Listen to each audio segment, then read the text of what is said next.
So I'm going to talk about how to find agencies for a Shopify brand, different kinds of agencies. I think this applies to every agency. I use it for every agency. I don't think it's specific to Klaviyo or Facebook, Google Ads. I think it just blanket refers to all agencies. It's like an SOP basically. One day I'll write it down. I just practice it. So first thing you do is create social media profiles with an explanation or an introduction that you run marketing for a brand that does what they do. That's the first part. And then you start to follow some agencies. You follow some hashtags or subjects, whatever place you're on. I recommend Twitter, but you could do it with any social media agency. It's just, I think Twitter's most efficient place for marketing.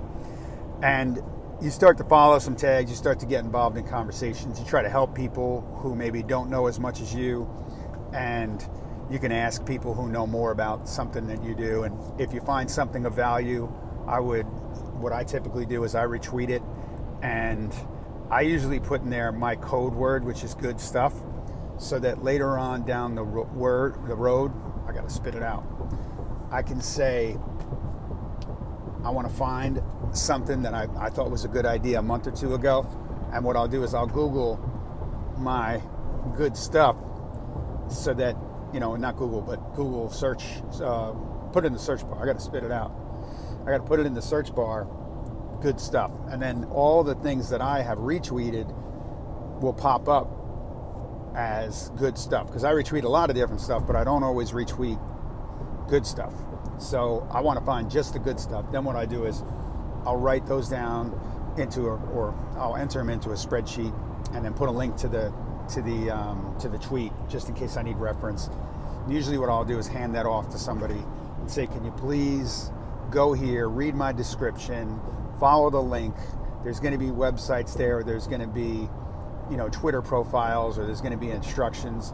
Follow those instructions, lay that out, and then attach that to a document, like a working document, basically a work in progress document that is that execution of that idea. So, like this could be something, I'll lay out kind of an idea for you here so you understand what it is. Say I was following Russell Brunson and he was laying out his Dream 100 strategy, where he says you follow 100 influencers you make a list of people who would influence your ICP, and then you follow those 100 people who influence your ICP, and then you become engaged with those people over a period of time so that you reach your ICP through those influencers. So that's the kind of tweet I would retweet, and then put good stuff in. And then what would happen is I later on pull that off of Twitter, put it into a spreadsheet, have my person who's assisting me, my XO or whoever it is that's working with me to do stuff, have them detail it out, and then we will all start to execute parts of it that we can. I'll share it with my whole team, and we'll make a document that says this is the work in progress. We'll lay out sections as to who's supposed to pick up that work, and then we'll just begin to execute it. Now the good thing is once you have one of these spreadsheets with all those different things in there, if you started a new company, you got a list of projects, and you can just start to put new brands' names into those projects. So this becomes kind of a playbook, in essence, for creating revenues for companies. Now, the idea behind marketing activities is not always will every marketing activity work. Sometimes you got to tweak them. Sometimes they just don't pan out in certain industries or the way you execute it. So you always want to do that. Okay, so now that we moved on from that, agencies, when I pick agencies, it's a project. It's a work in progress on this sheet. Now you might find that weird, but this is an actual SOP that I have for finding agencies, and it's in action all the time. I go to multiple platforms, I lay my profile down with, I'm in marketing, and then I go over there and tweet about successful things. Now, I think it might be hard people understand that this is just one marketing action I'm doing, but that doesn't benefit the company. No, it does. It does. You know why it does? Because when I get popular talking about marketing, and people who are good at marketing find out about me, and they're interested in what I'm doing, and they come to me to talk to me, it helps the company reach its goals. So that marketing project is not a marketing project for a product that I sell. This marketing project is me working with this person on our product, on our, on our brand, whatever brand I'm working for at that time. I work for several brands.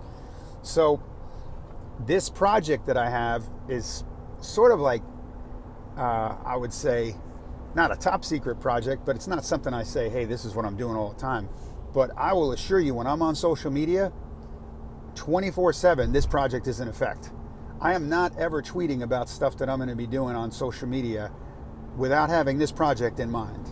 And every person who replies to me, I look at their profile, I look at what they're doing for a living, I ask them a lot of times what their specialty is, and then I follow them, and then I add them to a list of marketers if I think that they should be on the list, who will be investigated at a future point for my needs. And so when somebody says to me that they need an agency, I really don't understand it, because me personally, I have lists and lists of agencies. I have my primary list as agencies that I probably will use in the next 6 to 24 months or 3-4 years. And it's rare that somebody jumps the list. I mean, rare.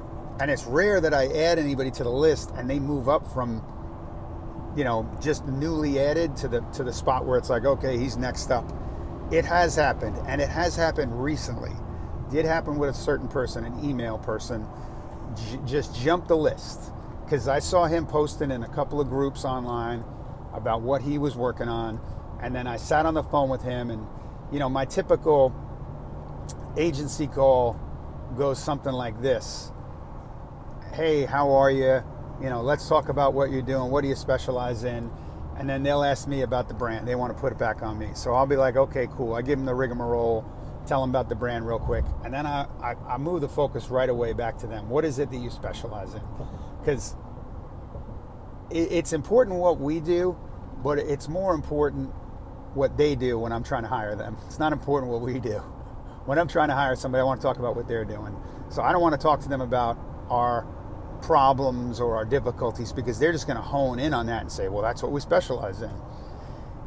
Everything's going good is what I tell them. We're doing fantastic. We're breaking records because we are breaking records. That's the truth. I do have problems, but I don't want to tip somebody off to what my problems are before I get an idea of what their specialties are, because I don't want to hire somebody for a job outside of their specialization, outside of their wheelhouse, their area of focus. What they are, the expression would be like a T-shaped marketer. I want a T-shaped marketer in a certain area. Say it's Facebook ads, and I'm getting somebody for Facebook ads. I don't want to get somebody for media buying who specializes in creative but also does media buying. No good. If I'm looking for creative, I want a T-shaped marketer who is good at creating creative. And that's usually not really a marketer, it's more of a creator. But it could be a marketer too, it could be a copywriter, could be an organization, an agency, for instance, that does creative. But I hate it when people start to tell me we do end-to-end. We're an end-to-end solution. I don't want to hear it. I got on the phone with a guy the other day, and he was an end-to-end solution. But the only problem was he was a salesperson. Everything that we talked about was him trying to grease me up so I slide into his funnel. And I was like, listen, man, I want to talk about execution. I want to talk about nitty-gritty right now.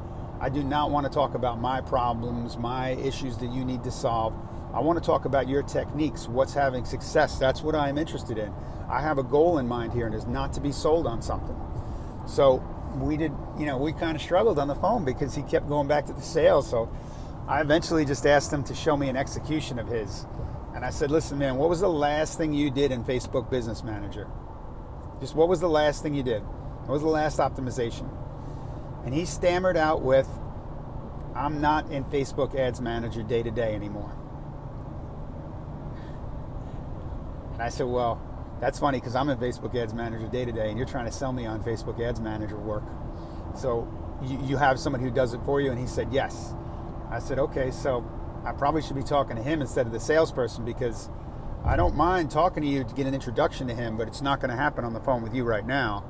And he didn't like that. And we started talking about what it was exactly that I'm doing now, how I'm answering my marketing needs. And I explained to him that I have some offshore workers and I have some offshore agencies. And I did mention agencies because I use a lot of offshore agencies.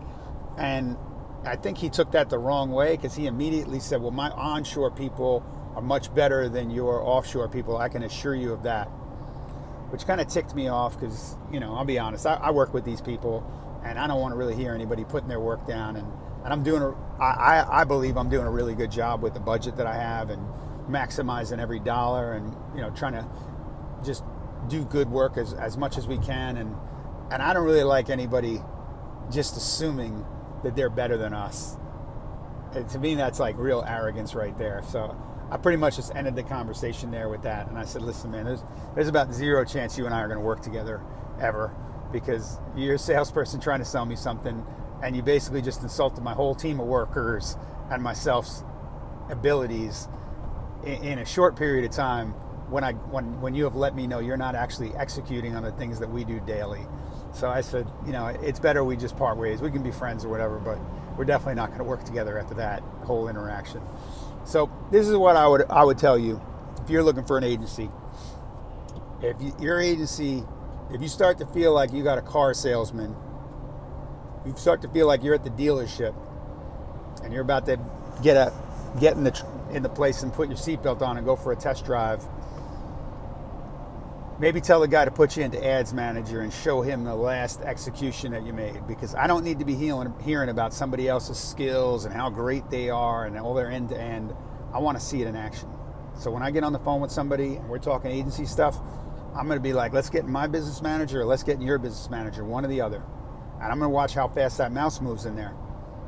That's what I'm going to do. I'm going to see how fast this guy goes. I'm going to say, hey, listen, man, you know where the DCTs are copied?